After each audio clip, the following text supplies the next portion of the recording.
Hello there again, everyone. This is Big Polly coming to you on this May 3rd, 2020, with part 6 of the OOTP 21 diary, I guess you could call it, a little expose on how I build my team. And today, there's a little more work to be done. Yesterday, I got 3 bronze packs, and I have already accumulated over 2,000 more points to get my total to 2,669, 2669, and we will open up a couple more bronze packs today. As usual, you can see on the lower right the address of my blog, my companion blog to this site here on YouTube, and we will get underway right now.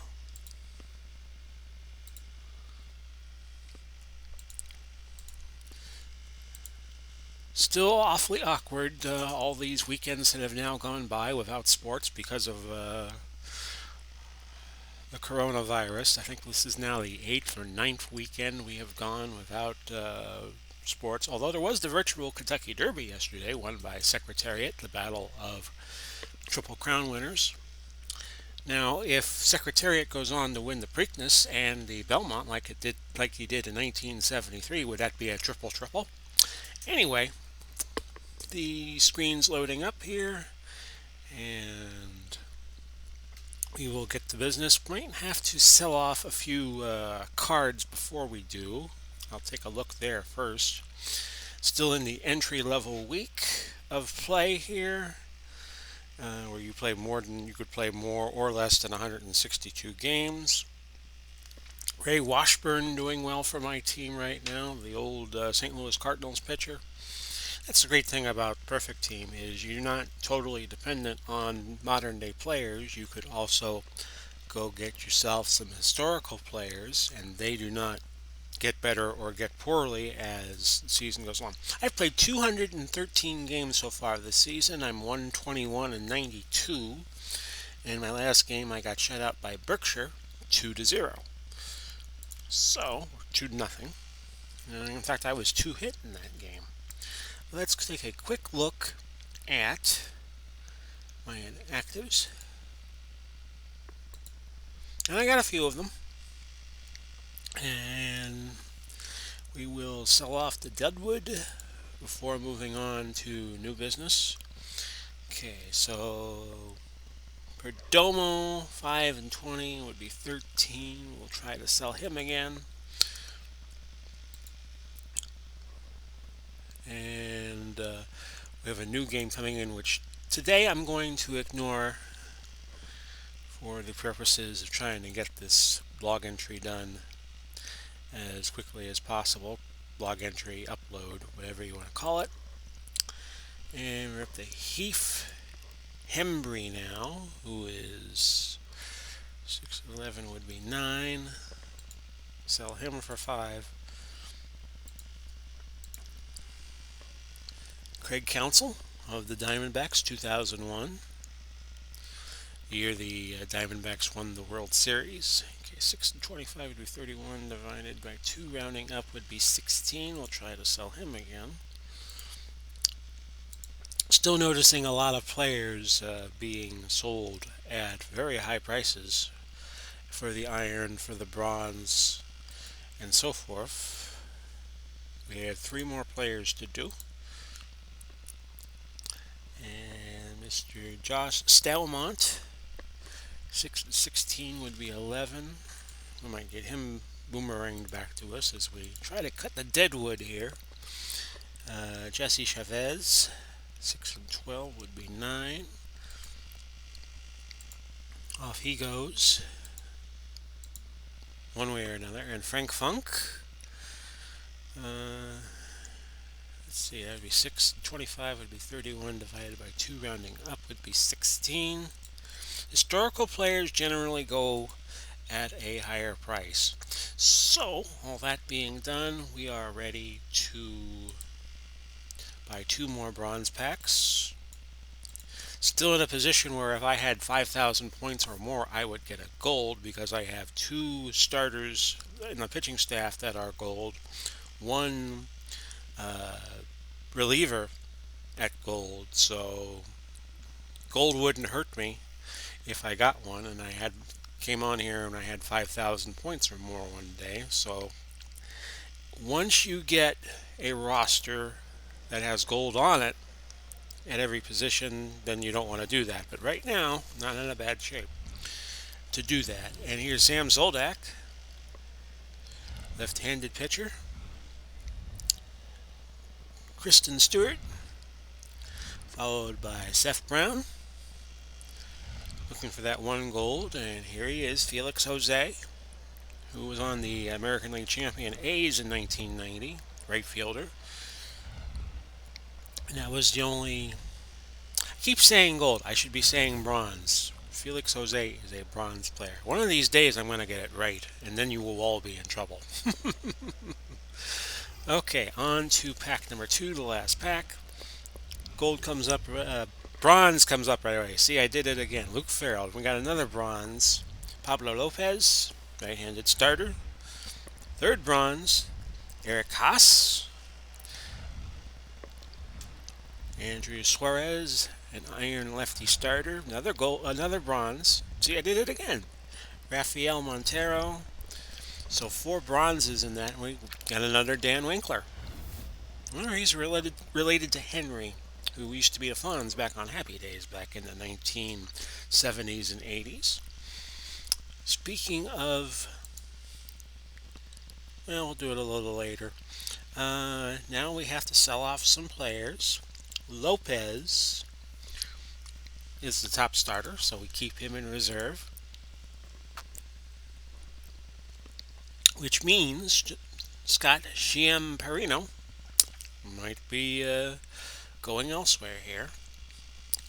34, we'll sell him at 33. And we'll automatically sell at 25. Piece of popcorn stuck to my teeth.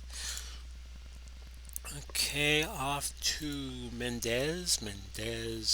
Yohander Mendez. He is at 12, sell him for 11, and we'll get him back if he doesn't sell in 48 hours at the minimum of 11. On to Mr. Suarez. And he sells at 10. Which means we will automatically sell him for 5. I try to go 1 point in my selling price underneath what either the average winning bid is or the average 7-day winning bid. And we got now up to Mr. Zoldak. Now he's a historical, so he'll probably go for higher. And I am correct, 65. I will sell him at 60. See if that gets any bites. Always try to undercut what the averages are.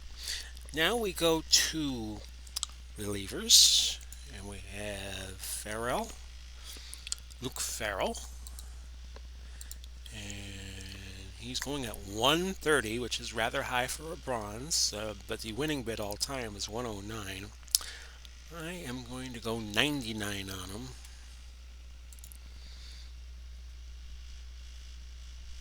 And he's up on the block. Montero, Sandoval, and Winkler now left. I want to keep the first guy, so Sandoval will go.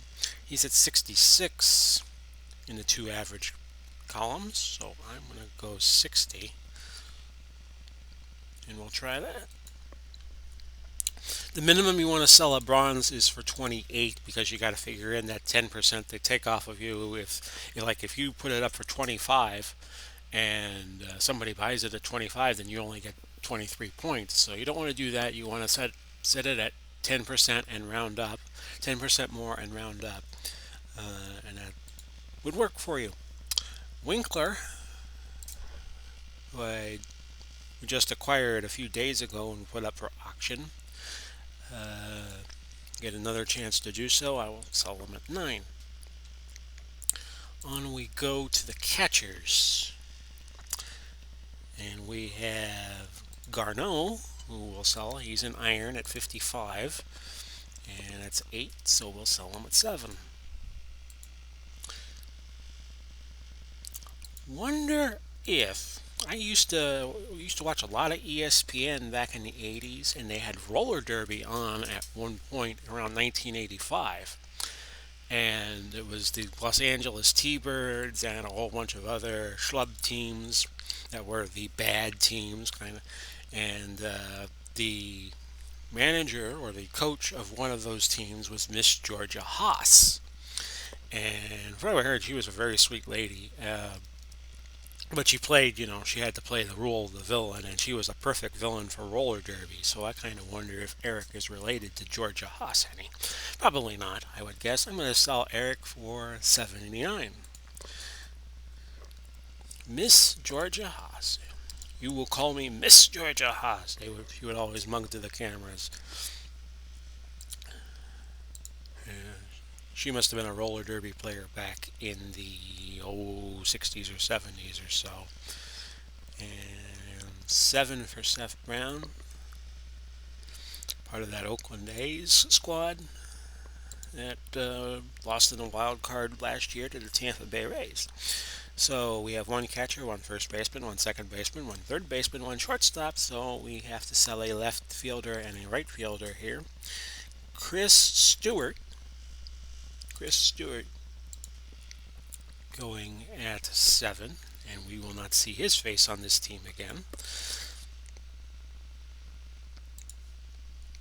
And last but not least, we have 2 Felix Jose's. I did not know that. So one of them will go, and it's going to be the one on the bottom. Guess you could eeny, meeny, miny, moe that. Now, again, if you automatically sold him, you'd only get 25, but he's going right now. His average winning bid all time is 190. His average winning bid over the past 7 days is 188. So I'm going to go 10% down and try 170 and see if he either goes or sticks around. And then I'd have 2 Felix Jose's again. So a quick look at the lineup before we go, because I haven't done that in a few days. Biggio leading off, Kiermaier hitting 297 in his short time with the Pioneers, which is my team, the Universal Pioneers. David Dahl with his 68 power, hitting 15 home runs. Players do not age as the weeks go by. They just face different levels of opposition. So when your team gets better, the stats of your players will probably come down a little bit, unless you got like a perfect player or something like that. Brandon Belt, 243, 13 homers, 61 RBIs, and you can see the rest of the stats here in the center right of the screen. ML Yiddy, probably the best pitcher, 19 and 13 with a 3.29 ERA.